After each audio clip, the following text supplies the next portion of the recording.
بسم اللہ الرحمن الرحیم۔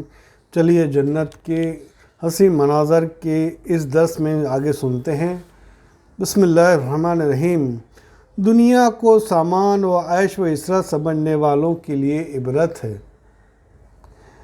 اللہ تعالیٰ ارشاد فرماتے ہیں، جس کا ترجمہ ہے، اور یہ کفار لوگ دنیاوی زندگی کی پر اور اس کے عیش و عشرت پر اتراتے ہیں، اور ان کا اترانا بالکل فضول اور غلطی ہے، کیونکہ یہ دنیاوی زندگی اور اس کی عیش و عشرت آخرت کے مقابلے میں بجز ایک معمولی سامان کے اور کچھ بھی نہیں۔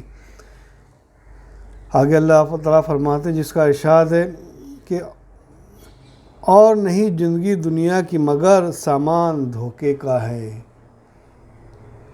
اللہ تعالیٰ نے اس آیت میں دنیا کی حالت کو بہت معمولی اور اس کے شان کو بہت حقیر فرمایا ہے، اور مزید یہ کہ گھٹیا، فانی، بہت کم اور زائل ہونے والی بتایا ہے۔ حدیث شریف میں اس طرح ارشاد وارد ہے، آپ صلی اللہ علیہ وسلم نے ارشاد فرمایا، جس کا ترجمہ ہے کہ اللہ کی قسم، دنیا آخرت کے مقابلے میں نہیں مگر اس طرح کے جیسے تم میں سے کوئی شخص اپنی انگلی کو دریا میں ڈبو دے، پھر دیکھ لے کہ اس ڈبونے والے کے پاس وہ انگلی کتنا پانی لائی ہے۔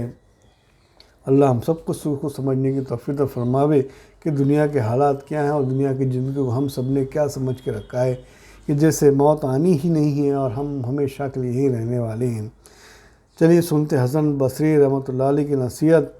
آپ فرماتے ہیں، جس آیت پڑھی اس کا ترجمہ ہے کہ دنیا کی عیش و عشرت بہت معمولی ہے۔ حضرت نے فرمایا کہ اللہ تعالیٰ اس شخص پر رحمت فرمائے جس نے اس آیت کے مطابق دنیا میں زندگی گزاری، اور دنیا ساری کی ساری اول سے لے کر آخر تک ایسی ہے جیسے کوئی شخص سو گیا اور اپنی نیند میں وہ دیکھا جو اسے پسند تھا، پھر آنکھ کھل گئی۔ کیا پتہ کس انداز میں ایک شاعر نے بتایا ہے۔ چلیے سنتے ہیں کہ موت نے ہر وقت کفن باندھ رکھا ہے، اور ہم اس سے غفلت میں جس کا ہم سے مطالبہ کیا گیا ہے، ہم غفلت کی زندگی گزار رہے ہیں اور ہم موت کو بھول کر چل رہے ہیں۔ آئیے سنتے ہیں، دنیا اور اس کی زیب و زینت کی طرف ہرگز میلان نہ کرنا، اور اس کے خوبصورت ناز و انداز سے دور بھاگنا۔ تمہارے وہ دوست کہاں ہیں؟ تمہارے پڑوسیوں کا کیا ہوا؟ وہ لوگ کہاں گئے جو ان کے مکین تھے؟ آگے فرمایا، ان کو موت نے ناپسندیدہ پیالہ موت کا پلا دیا، اور ان کو مٹی کے پاٹوں کے نیچے رہن رکھ دیا۔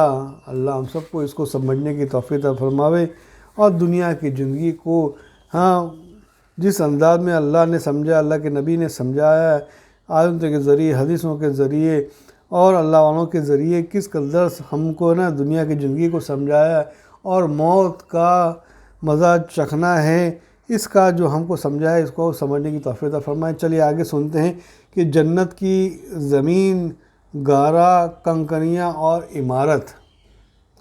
حدیث شریف میں آتا ہے کہ حضرت ابو ہریرہ رضی اللہ عنہ فرماتے ہیں کہ جناب رسول اللہ صلی اللہ علیہ وسلم ارشاد فرماتے ہیں، جس کا ترجمہ ہے، جنت کی تعمیر کی ایک اینٹ سونے کی ہے اور ایک چاندی کی، اور اس کی مٹی زعفران ان کی ہے، اور گارا کستوری کا ہے۔ یہ جنت کے زمین، گارا اور کنکریاں عمارت کی شروعات ہے صرف۔ آگے سنتے ہیں، معراج کی طویل حدیث میں ہے کہ جناب رسول اللہ صلی اللہ علیہ وسلم نے ارشاد فرمایا کہ میں جنت میں داخل ہوا تو اس میں چمکدار موتیوں کے کنبد تھے، اور اس کے زمین کستوری کی تھی۔ حضرت ابو سعید خدری رضی اللہ عنہ روایت کرتے ہیں کہ جناب رسول اللہ صلی اللہ علیہ وسلم نے ابن سیاد نے جنت کی مٹی کے متعلق پوچھا تو آپ نے فرمایا کہ نرم و ملائم، سفید اور روشن خالص کستوری کی مٹی ہے۔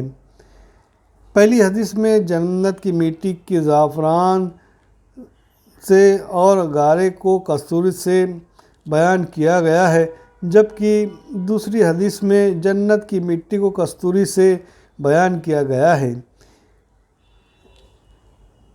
اس کا ایک مطلب تو یہ ہے کہ جنت کی مٹی بھی پاکیزہ ہے اور اس کے پانی بھی پاکیزہ ہے، اس لیے ان دونوں کو باہی ملا کر ایک نئی خوشبودار پیدا کی گئی جس کو کستوری کہا گیا ہے۔ دوسرا مطلب یہ ہے کہ جنت کی مٹی رنگ سے اعتبار سے زعفران ہو گئی اور خوشبو کے اعتبار سے کستوری ہو گئی، اور یہ بہت ہی خوبصورت شے ہے کہ اس کی رونائی اور چمک دمک زعفران رنگ میں ہو اور خوشبو کستوری جیسی ہو۔ اللہ سب کو سمجھنے کی توفیق عطا فرماوے اور اس کی اہمیت ہمارے دلوں میں، ہمارے ذہنوں میں بتائے۔ آئیے چلتے ہیں کہ زعفران جنت کی زمین ہموار ہے۔ حضرت عبید بن عمیر رضی اللہ عنہ فرماتے ہیں کہ جنت کی زمین ہموار ہے، اس کی نہریں زمین کو چیر کر نہیں چلتی۔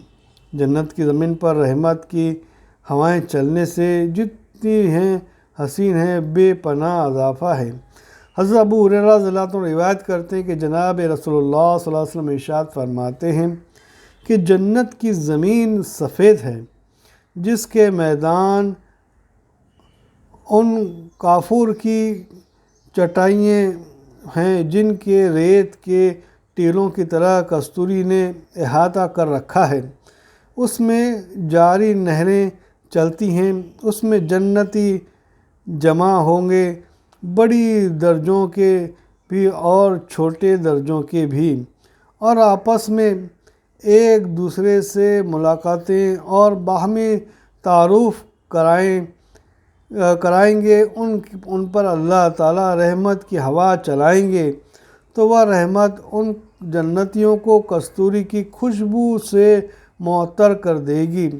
پھر جب جنتی مرد اپنی بیویوں کے پاس لوٹیں گے اور وہ اپنے حسن اور پاکیزگی میں اور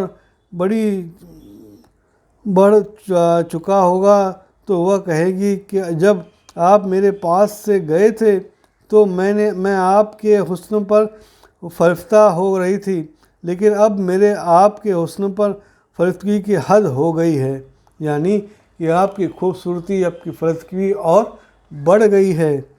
جنت کی تعمیرات سنتے ہیں۔ حضرت ابن عمر رضی اللہ عنہ فرماتے ہیں کہ میں نے عرض کیا کہ رسول اللہ صلی اللہ علیہ وسلم جنت کی تعمیر کس طرح کی ہے؟ تو آپ نے فرمایا کہ ایک اینٹ چاندی کی ہے اور ایک اینٹ سونے کی، اس کا گارا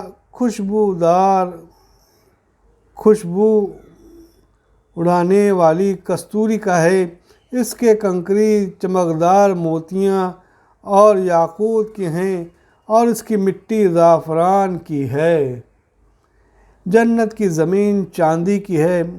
حضرت مجاہد مشہور تابعی محدث فرماتے ہیں کہ میں نے جنت کی زمین چاندی کی ہے، اور اوپر کی روایت میں گزرا ہے کہ جنت کی مٹی زعفران اور کستوری کی ہو گئی، اور حضرت مجاہد کہتے ہیں کہ اس ارشاد میں ہے کہ جنت کی زمین چاندی کی ہوگی۔ ان دونوں میں طبیق یہ ہے کہ زمین تو چاندی کی ہوگی مگر اوپر کی مٹی زعفران اور کستوری کی ہوگی، واللہ عالم۔ لوٹ پوٹ ہونے کی جگہ ہے جنت۔ حضرت سہیل بن سعید رضی اللہ عنہ فرماتے ہیں کہ جناب رسول اللہ صلی اللہ علیہ وسلم نے ارشاد فرمایا جنت کی زمین پر لوٹ پوٹ ہونے کی جگہ ہے، بنائی گئی ہے، کستوری سے تمہارے جانوروں کی زمین پر لوٹ پوٹ ہونے کی طرح کی ہے۔ اللہ ہم سب کو جو ہے اس کو سمجھنے کی توفیق فرمائے۔ انشاءاللہ آگے کے درس میں ہم جنت کے بارے میں سنیں گے کہ جنت کی دیواروں، اللہ تعالیٰ ہم سب کو کہنے سنے سے عمل کی توفیق فرمائے، اور دوسروں تک یہ حدیث کو پہنچا کر سب کو جنت کا شوق پیدا کرنے کی اللہ ہم سب کو توفیق فرمائے۔ سبحان اللہ و بحمدہ، سبحانک اللہم و بحمدک، ونشہد ان لا الہ الا انت، ونستغفرک ونتوب الیک۔ سبحان ربک رب العزۃ عما یصفون، والسلام علی المرسلین، والحمد للہ رب العالمین۔